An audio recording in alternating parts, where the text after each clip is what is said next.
Welcome back to my channel Jyothi blogs. ఈరోజు ఏడుకొండల స్వామి దర్శనం చేసుకోవడం కోసం తిరుపతి వచ్చాము. అది కూడా వందే భారత్ ఎక్స్ప్రెస్లో.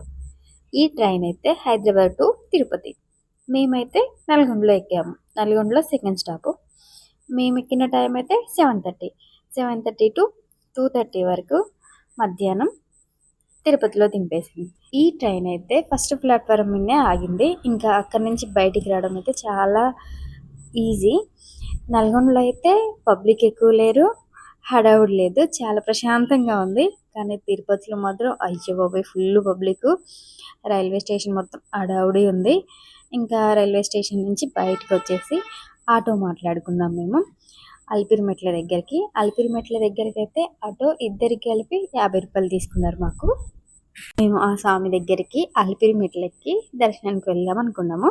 ఇంకా మా దగ్గర ఉన్న లగేజ్ బ్యాగ్ ఉంది కదా, ఆ బ్యాగ్ వేసుకొని పైకి మెట్లు ఎక్కడం చాలా కష్టం కదా, అందుకని చెప్పేసి అక్కడ లగేజీ సెంటర్లో అయితే మా లగేజ్ పెట్టినాం.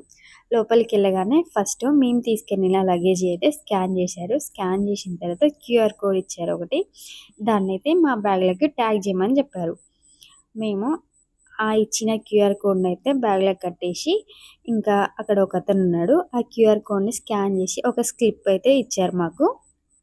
అది పడేయొద్దు అని చెప్పారు. అది పోతే బ్యాగులు ఇవ్వము అని చెప్పారు. కొండపైకి వెళ్ళాక ఆ స్లిప్ చూపిస్తేనే మన బ్యాగులు మనకి ఇస్తారంట. ఇంకా స్లిప్ ఇచ్చిన తర్వాత మా ఆయనని బ్యాగులు అక్కడ పెట్టండి అని చెప్పేసి అంటే బ్యాగ్ ఒక దగ్గర, సూట్ కేసు ఒక దగ్గర చెప్పారు అడ్రస్. ఇంకా తను వెళ్ళి పెట్టేసిండు. నేను చూపిస్తున్నాను కదా, ఇది చూపిస్తేనే పైన మన లగేజ్ మనకి ఇస్తారంట. సో మీరు ఎప్పుడైనా వెళ్ళినప్పుడు మాత్రం జాగ్రత్త అండి. బ్యాగ్ తీసుకెళ్ళడానికి ఇబ్బందిగా ఉంటుంది కాబట్టి మనం అలిపిరి మెట్లు ఎక్కే దారిలో లెఫ్ట్ సైడే ఉంటుంది లగేజీ సెంటరు. అక్కడ పెట్టేసి మనం హాయిగా అయితే అలిపిరి మెట్ల ద్వారా పైకి వెళ్ళొచ్చు. ఇంకా మేమైతే అలిపిరి మెట్లు ఎక్కడానికి స్టార్ట్ చేయడానికి ముందైతే కొబ్బరికాయ కొట్టి స్టార్ట్ చేద్దాం అనుకున్నాం. అందుకని మెట్ల దగ్గరికి వెళ్ళే దారిలో అయితే కొబ్బరికాయ, అగరబత్తీలు అండ్ తులసి దళం ఇంకా కర్పూరం కూడా తీసుకున్నాను. నేనైతే నా లైఫ్లో ఫస్ట్ టైం నేను తిరుపతి రావడము. అంతకుముందు 10 ఇయర్స్ బ్యాక్ వచ్చా. అప్పుడు వచ్చినప్పుడు అయితే ఒక 6-7 యాత్రలు అన్నీ కలిపి చూశాను. కానీ అంత హడావుల్లో ఆగమాగంగా చూసినట్లుంది, నాకు సరిగా గుర్తు కూడా లేదు అసలు. అందుకని నేను ఫస్ట్ టైం అన్నా, ఎందుకంటే నేను ఏది చూసినా కూడా ప్రశాంతంగా చూస్తేనే నాకు మంచిగా అనిపిస్తుంది. ఇప్పుడైతే మేము ఇక్కడ 2 డేస్ ట్రిప్ ప్లాన్ చేసుకొని వచ్చినాము. ఇంకా ప్రశాంతంగా చూడొచ్చు అని చెప్పేసి ఫస్ట్ అయితే నేను ఇంకా అగరబత్తీలు ముట్టించి, హారతి కర్పూరం ముట్టించి, పసుపు కుంకుమ అక్కడ పెట్టి తులసి దళం పెట్టేసి దండం పెట్టుకున్నా. కొబ్బరికాయ మాత్రం మా ఆయనని కొట్టమని చెప్పిన. ఇంకా తను కొబ్బరికాయ కొట్టి బొట్టు పెట్టుకొని నాకు లేదని చెప్పేసి పెడుతున్నాడు. ఇద్దరం కలిసి అయితే దండం పెట్టుకొని దేవుణ్ణి మంచిగా ఎలాంటి ఆటంకాలు లేకుండా కొండపైకి నీ దర్శనానికి రావాలి స్వామి అని చెప్పేసి ఇద్దరం కలిసి అయితే అడుగులు వేసుకుంటూ పైకి అయితే వెళ్తున్నాము. నేను సప్త శనివారాల వ్రతం చేసినప్పటి నుంచి వెయిట్ చేస్తూ ఉన్నా స్వామివారి దర్శనం కోసం, ఎప్పుడా అని చెప్పేసి. అందువల్ల నా మనసు అయితే అదో రకమైన హ్యాపీ ఫీలింగ్తో ఉంది. అసలు నేనైతే చెప్పలేను ఆ ఫీలింగ్. మెట్ల దగ్గరికి రాగానే నాకైతే ఆనంద బాష్పాలు అనాలో మరి ఏమనాలో అర్థం కాలేదు. కానీ ఆటోమేటిక్ నాకు తెలియకుండానే కళ్ళకి నీళ్ళు వస్తున్నాయి. మనసులో అయితే మంచి ఆలోచన, మంచి ఫీలింగ్ అనిపిస్తుంది నేను వచ్చిన ఇక్కడికి అని చెప్పేసి. అంటే వ్రతం చేసినప్పుడు చాలా అంటే చాలా నిష్టగా, చాలా ఇష్టంతో చేసుకున్నా. అందువల్ల నేను బాగా ఎగ్జైట్ అవుతూ చాలా ఎదురు చూస్తూ ఉన్నా కాబట్టి ఇంత మంచి ఫీలింగ్ అనిపిస్తుంది నాకైతే. నేను నడుచుకుంటూ అలా వెళ్తుంటే మాత్రం మా ఆయన మాత్రం మోకాళ్ళు అక్కడ ఆనిచ్చి తల 3 సార్లు అట్లా తగిలిచ్చి దండం పెట్టుకోవాలంట. మోకాళ్ళ నొప్పులు ఏమన్నా ఉంటే పోతాయి అని చెప్పేసి అన్నాడు. తనకి ఎలా తెలుసు అంటే అంతకుముందు వచ్చారు ఆయన, అందుకని నాకు చెప్పాడు. ఇంకా అక్కడ బోర్డు కూడా ఉంది, అది చూసాక నన్ను కూడా చేయమని చెప్పేసి అంటే నా బోర్డు చూశాను. దీన్ని అయితే తలయేరు గుండు అంటారంట. ఇంకా ఆయన చేయడం అయిపోయిన తర్వాత నేను కూడా మొక్కలు అక్కడ ఆనిచ్చి దండం పెట్టుకొని ఇంకా మళ్ళీ స్టార్ట్ చేశాను. ఏదో ఇన్స్టాగ్రామ్లో, యూట్యూబ్ షార్ట్స్లో చూస్తుంటే ఈజీ అనిపించింది, కానీ ఎక్కుతుంటే మాత్రం అమ్మో నా వల్ల కాదనిపించింది. చాలా అంటే చాలా 1000 మెట్ల వరకు అయితే అదో ఇదో అని చెప్తూ కష్టంగా అయితే బాగానే ఎక్కలేసిన. తర్వాత మాత్రం చాలా ఇబ్బంది పడ్డాను నేనైతే. కానీ వెళ్ళేటప్పుడు మాత్రం ఎప్పుడైనా సరే, ఎవరు వెళ్ళినా సరే చేతిలో అయితే ఏం తీసుకెళ్ళకండి. ఎందుకంటే నడుస్తూ ఉంటే పైకి వెళ్తూ ఉంటే మన బాడీ మనకే బరువు అనిపిస్తూ ఉంటుంది. మధ్యలో ఎక్కడైనా దాహం ఇచ్చినా, వాష్రూమ్ వచ్చినా సరే దారిలో అయితే అన్నీ అందుబాటులో ఉంటాయి. Water bottles, cool drinks, snacks and వాష్‌రూమ్‌లు అసలు ఎక్కడికక్కడికి అన్ని ఫెసిలిటీస్ అయితే చాలా అంటే చాలా అద్భుతంగా ఉన్నాయి. అసలు ఏ విషయంలోనూ ఇబ్బంది పడకుండా భక్తులకైతే మంచిగా ఏర్పాటు చేసైతే ఉన్నది. మెట్లెక్కడం స్టార్ట్ చేసిన దగ్గర నుంచి స్నాక్స్ ఎక్కడ కనిపిస్తే అక్కడ తింటూ ఉన్నా నేనైతే. మా ఆయన మాత్రం అసలు పైకెళ్ళే వరకు గూడా పాపం ఏం తీసుకోలేదు. జస్ట్ వాటర్ ఒకటే తీసుకున్నాడు. నేను అంత తిన్నా గూడా నడవలేకపోయినా. అక్కడ స్నాక్స్ ఎక్కువ ఫ్రూట్స్ అట్లా ఉన్నాయి. అవే తీసుకున్నా నేను బాగా. ఇంకా ఇల్లు దిగి బండి తీసుకొని షాప్‌కి, మళ్ళీ షాప్ దగ్గర నుంచి బండి తీసుకొని ఇంటికి. నడక అనేదే ఉండదు నాకు. అలాంటిది అన్ని మెట్లు అంత నడవడం అంటే నిజంగా నాకు నేనే గ్రేట్ అనిపించుకున్నా. అబ్బో! ఏముందమ్మా పెద్ద నీకు నువ్వే మెచ్చుకుంటున్నావు అనుకుంటుండొచ్చు కొంతమంది. కాకపోతే ఎవరిది వాళ్ళకి తెలుస్తది గదా! నాకైతే నేను గ్రేటే. ఆయన అనుగ్రహం ఉంది గాబట్టే ఆయన కోసం నేను అన్ని మెట్లెక్కలేషినా అని జెప్పేసి అనుకుంటున్నా. స్టార్టింగ్ ఒక 1500 మెట్ల వరకైతే కొంచెం కష్టంగా ఉంటదెక్కడం. ఆ తర్వాతయితే కొంచెం మెట్లు, కొంచెం నడక, కొంచెం మెట్లు, కొంచెం నడక ఉంటది. ఆ తర్వాత అంత ఇబ్బందనిపియదు. స్టార్టింగ్ ఇప్పుడు చూపిస్తున్నా గదా గోపురం, ఆ గోపురం దాటిన తర్వాతయితే అంత ఇబ్బందనిపియదు. మెట్లు తక్కువుంటాయి. వెళ్ళే దారిలో అయితే వాతావరణం అయితే ఎంత బావుందో పైనుంచి కిందికి భలే కనిపిస్తుందసలు. ఇంకా కిందికేమో గానీ చుట్టుపక్కల అడవి గదా! ఆ ప్లేస్‌లో అయితే జింకలు అవన్నీ ఉన్నాయి. నాకెక్కువ ఉడతలు, జింకలు కనిపించినాయి. మస్తు అనిపించినాయి వాటిని చూస్తుంటే మాత్రం. దగ్గరికెళ్ళి పట్టుకున్నా ఏమనట్లే. అవి మంచిగా ఏదైనా ఆహారం పెట్టినా గూడా తింటున్నవి. ఈ ఆంజనేయ స్వామి విగ్రహం అయితే నేను చాలా వీడియోలో జూషినా. ఫస్ట్ టైమ్ లైవ్‌లో చూస్తున్నా. మంచిగా అనిపించింది. ఇంకా ఎళ్లి దేవుడి దర్శనం చేసుకొనైతే మళ్ళీ మా మెట్ల దారి అయితే వచ్చేసినాము.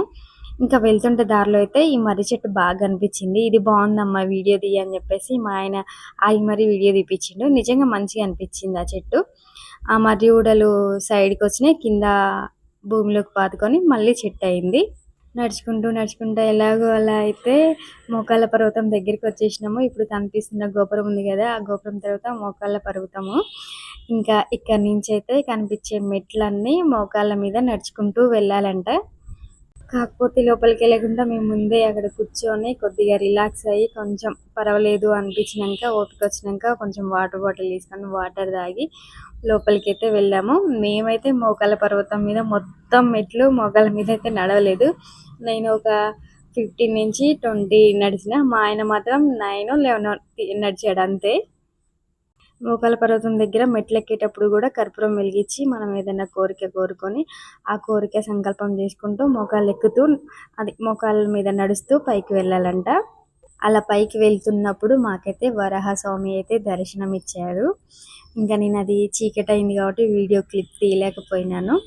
నాకైతే మస్తు అనిపించింది. నేను చాలా వీడియోలలో చూశాను. మీరు తిరుపతి వెళ్తున్నప్పుడు మీకు ముందు వరాహస్వామి దర్శనమిస్తే మీరు మొక్కిన మొక్కులు, మీరు చెల్లించిన అదేంటి ముడుపులు ఆయనకు చెందుతాయి అని చెప్పేసి విన్నా.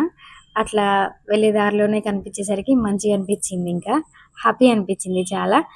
మా నడకైతే అయిపోయింది. మెట్లన్నీ ఎండ్. ఇప్పుడు లాస్ట్‌లో కర్పూరం వెలిగించి దండం పెట్టుకొని ఇంకా పైకి వెళ్ళడమే. మేము 3:30, 4కి అట్లా స్టార్ట్ చేసినాము. అయిపోయేసరికైతే 7 అయింది. మెట్లయిపోయినాయి. ఇంకా అయిపోయింది. తర్వాత వెంటనే దేవుని దర్శనం జేసుకోవడం అని జెప్పేసి నేననుకుంటున్నా.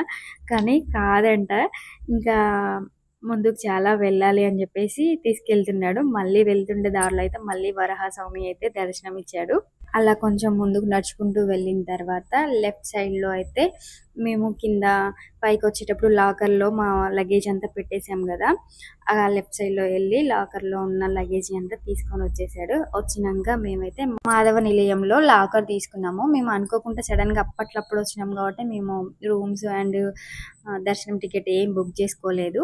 ఇంకా లాకర్‌లో మా లగేజ్ అంతా పెట్టేసి ఫస్ట్ అయితే ఎళ్లి ఫుడ్ తిన్నాము. ఫుడ్ తిని వెళ్ళి ఇంకా ఫ్రెష్ అయినాము. స్నానం చేయడానికి రూమ్స్ అవన్నీ ఎలా ఉంటాయో ఏంటో అనుకున్నా. కానీ అక్కడైతే ఎలాంటి ఇబ్బంది లేదు. మంచిగా వేడి నీళ్ళున్నాయి. వేడి నీళ్ళు తీసుకొని స్నానం చేసి రెడీ అయ్యి దర్శనానికైతే వెళ్ళాము. మేము మార్నింగ్ ఈ నైటు 9:30కి అట్లా సర్వదర్శనానికెళ్ళినాము. సర్వదర్శనానికి లోపలికెళ్ళాక చాలా అంటే చాలా టైం పట్టింది. మేము వెళ్ళిన రోజు పవన్ కళ్యాణ్ సార్ వచ్చారంట. దానివల్ల మాకు దర్శనం ఇంకా లేట్ అయింది. నైట్ 9:30కి వెళ్తే లోపలికి నెక్స్ట్ డే మార్నింగ్ 12:30, 1 అయింది వచ్చేసరికి. అంతసేపు వెయిట్ చేసినదంతా నేను ఆ స్వామివారిని చూడగానే మర్చిపోయా. నాకైతే ఎంత బాగా దర్శనమైందంటే నిజంగా మస్తు అనిపించిందసలు. నేను ముందు వెళ్ళేటప్పుడే అనుకున్నాను. తోస్తుంటారని జెప్పేసి విన్నా. అందుకనే అనుకున్న దర్శనం ఎలా అయితదో ఏంటో అని జెప్పేసి, తోస్తారేమో స్వామివారిని నేను సరిగ్గా చూడనేమో అని జెప్పేసి భయపడ్డాను. కానీ అలాంటిది ఏం లేదు. ఎంత మంచిగా దర్శనమైందో నేనైతే చాలా హ్యాపీ. ఇంకా చెప్పాలంటే అసలు నిజంగా నా జన్మ ధన్యమైనంత ఫీలింగొచ్చింది. దాదాపు ఒక 6 మంత్స్ నుంచి వెయిట్ జేస్తున్నా గదా! అందుకని అంత తృప్తిగా ఫీలయ్యా నేనైతే. 12:30కి దర్శనం అయిపోగానే వెంగమాంబ సత్రం దగ్గరికైతే వెళ్ళాము. అక్కడ భోజనం జేసినాం మేమైతే. నిజంగా చెప్పాలంటే అసలు నేను బయట ఫుడ్ ఎప్పుడు తిన్నా సరే అస్సలు నచ్చదు. ఒకసారి పెట్టింది అది సగం వదిలేస్తా. కానీ ఆ రోజు అసలు ఆ స్వామివారి సన్నిధిలో తింటుంటే మాత్రం పెట్టిన అన్నం కాకుండా ఇంకా మళ్ళీ పెట్టించుకున్నా ఇంకా తినాలి అనిపించింది. అంత బాగుంది టేస్ట్ అయితే. చాలా అంటే చాలా బాగుంది. చాలా మంది చెప్తుంటే విన్నా అక్కడ బాగుంటదని. కానీ ఇంత బాగుంటదని అయితే నేను అస్సలు అనుకోలేదు. చాలా బాగుంది టేస్ట్ అయితే.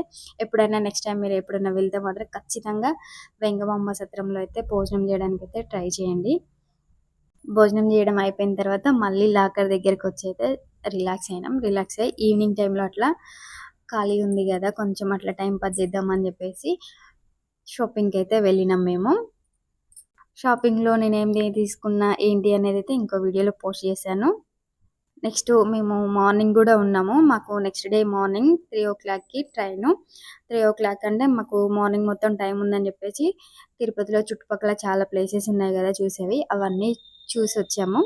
అవన్నీ ఏంటి, ఏమి అనేది మేము ఎలా ఎళ్ళాము, ఎక్కడెక్కడికెళ్ళాము అనేది నెక్స్ట్ వీడియోలో పోస్ట్ చేశాను. అది గూడా ఒక లాంగ్ వీడియో చేస్తాను. ఓకే అండి. మరి ఈ వీడియో ఇంతటితో అయితే అయిపోతుంది. ఈ వీడియో ఎలా అనిపించిందో కామెంట్ చేసి చెప్పండి. అలాగే మీరు తిరుపతి వెళ్ళినప్పుడు మీకు జరిగిన మంచి అనుభూతులు ఏమైనా ఉంటే మాత్రం కామెంట్ చేయండి. వెళ్ళని వాళ్ళు ఎవరన్నా ఉంటే మాత్రం ఓం నమో వెంకటేశాయ అని కామెంట్ చేయండి. అలాగే నా ఛానల్‌ని సపోర్ట్ చేస్తూ, సబ్స్క్రైబ్ చేస్తూ, షేర్ చేస్తూ మరింత సపోర్ట్ చేయండి నాకు.